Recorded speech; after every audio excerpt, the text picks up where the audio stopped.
girls, Mrs. Wagner here. Now we're going to continue our conversation talking about story structure like we started on Monday, and I have a great read aloud for you. Just a quick recap about story structure. Okay, characters. Who is the story about, whether fictional or non-fictional? In this case, the book I chose was a fictional story, so the characters are absolutely going to be fictional. They're going to be fake, and this could never happen in real life. On top of the characters, we're going to talk about a setting where the story takes place. In this particular story I chose, the setting does change a few times, so we're not at the same place throughout the entire story. Now, character setting, and then we're going to talk about the problem. This character has a huge problem, and we see it towards the very beginning of the story. Like I said in my last video, sometimes books present the problems almost immediately as the reader starts reading, and that's kind of the case in this book I chose. On top of the problem, there's usually a solution, how that problem gets solved or resolved. And I will tell you, in this book I did choose, there is a solution for our character. The book I chose is called After the Fall. Now, this is the story, as we all know this character, Humpty Dumpty, who sat on the wall. Pretty much we all know his story because we know that nursery rhyme. We learned it when we were much younger than we are right now. So Mr. Humpty Dumpty, who sat on the wall, he had a great fall, like the nursery rhyme goes. This book is about his life after the fall and what he decided to do. And it says on the back of the book, life begins when you get back up. So not only is this a fictional story about how Humpty Dumpty got back up after his great fall, but this is also an inspirational story. That means the reader wants to kind of inspire you that when times get tough, when things get tough, I don't want to just quit and say, I can't do it, it was too hard. I fell down 3 times trying to ride my 2-wheeler bike. I'm just not going to do it again. Hopefully, after you listen to the story, you will be inspired and say, hey, if Mr. Humpty Dumpty could do what he's going to do, I can get back on my 2-wheeler bike and I could certainly learn how to ride it. Okay? So the author of this story, he wanted to inspire readers, whatever they need in their life to be inspired. And this is the story of how Humpty Dumpty got back again. Okay, so here is his wall that we are familiar with in the nursery rhyme. It says, my name is Humpty Dumpty. This was my favorite spot high on the wall. I know, it's an odd place for an egg to be, but I loved being close to the birds. So you can see his giant ladder, his big wall, and then there's the bird he's talking about. Then one day, I fell. I'm sort of famous for that part. Folks called it the Great Fall, which sounds a little grand. It was just an accident, but it changed my life. So he's saying we all know the story of when he fell off the wall, but it really was an accident. His whole life changed. Let's see how. Let's take a look at this. Come a little bit closer so you can see the pictures. So it says Kings County Hospital.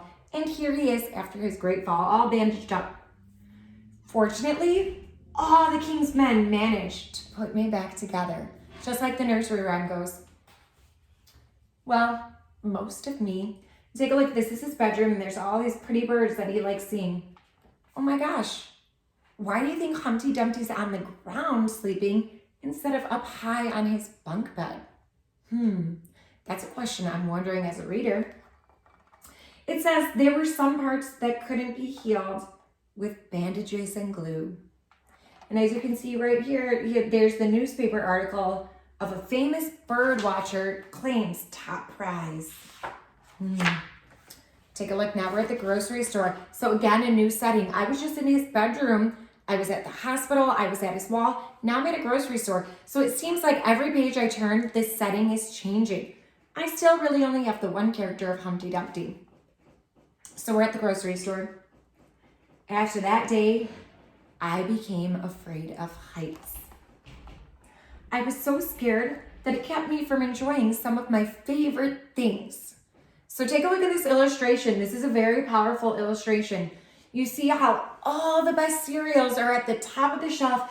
They're brightly colored. Their pictures are very engaging to buyers, to consumers. And where Humpty's at, you can see from the top to the bottom, the color starts to drain. The brand of cereal starts to get more boring and boring. And this is kind of where he's shopping. Look at we're talking about leaves down here, and up here, you're talking about rainbow bites. So this picture is very powerful to illustrate how he's feeling, and all his greatest things are out of reach, essentially. So here he is, again, a new setting. Ooh, look where he's back. That's the wall. I walked past that wall every day, and I would think about climbing that ladder again. I really miss the birds and being high above the city, but I could never do it because I know that accidents can happen. So every day he'd walk past that wall and says, I want to be high above the city and see all those birds and everything. But deep down, he's like, I could never do that again. So he's kind of doubting himself. Take a look. Now we're back down on the ground again, and he's looking up at all those birds that he loves watching. I eventually settled for watching the birds from the ground. It wasn't the same, but it was better than nothing. Then one day, an idea flew by. And take a look. You see that paper airplane? So he's getting some kind of idea. What do you think Humpty Dumpty's going to do? Are you guys at this point in the story able to identify the characters, the setting, and a problem? Because there definitely is a problem right now in the story. Are you able to identify those story elements? I sure hope so. Let's keep reading and see how they might change. So here he is. Making planes is harder than I thought. It was easy to get cuts and scratches, but day after day I kept trying and trying. So take a look. He's getting very frustrated trying to make a paper airplane. I wonder what he's going to do with that. Until I got it just right. Wow. So it turns out he wasn't making a paper airplane at all. Look at that. He made a paper bird. And that, my friends, is quite impressive for an egg to make. My plane was perfect, and it flew like nothing could stop it.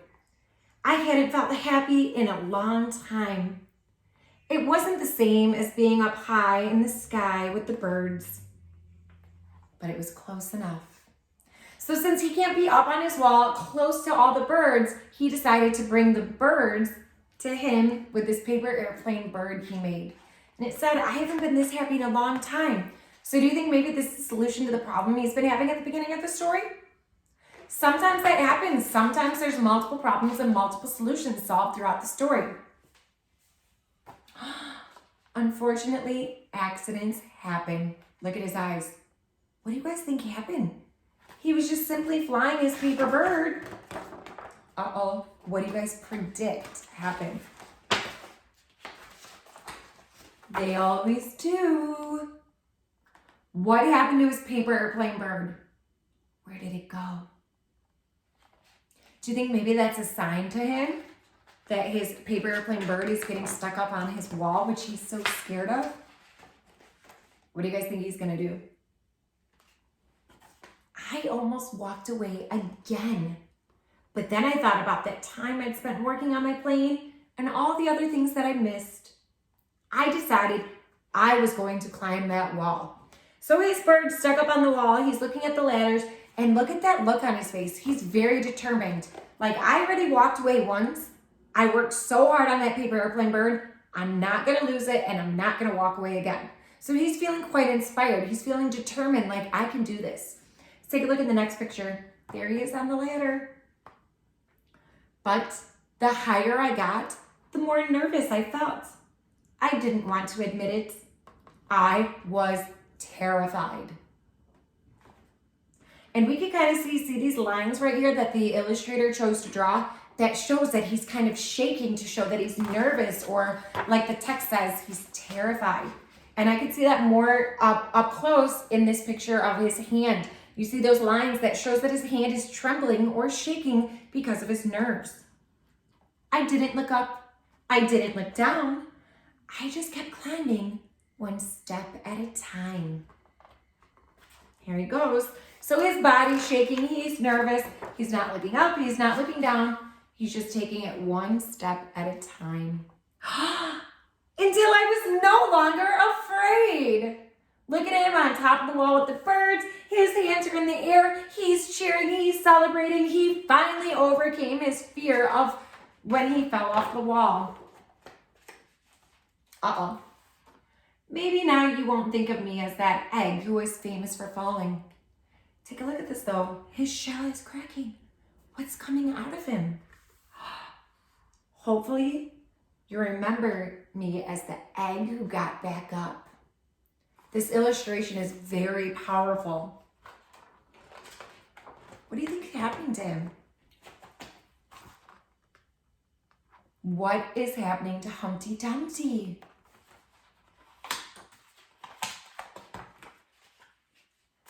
And I learned how to fly. So there's Mr. Humpty Dumpty. Look, there's his pants. There's his shirt, his tie. That's the end of the story. Do you guys realize what happened to Mr. Humpty Dumpty? How he got back up on the wall, but then his shell cracked and out came a bird. There's a lot to unpack there. There's a lot to think about, okay? I hope you guys were able to identify our character in the story, our setting, as there were multiple settings, our problem, there was more than one problem, just like there was more than one solution. I hope you guys enjoyed that story just as much as I enjoyed reading it, and I hope you were able to identify that story structure.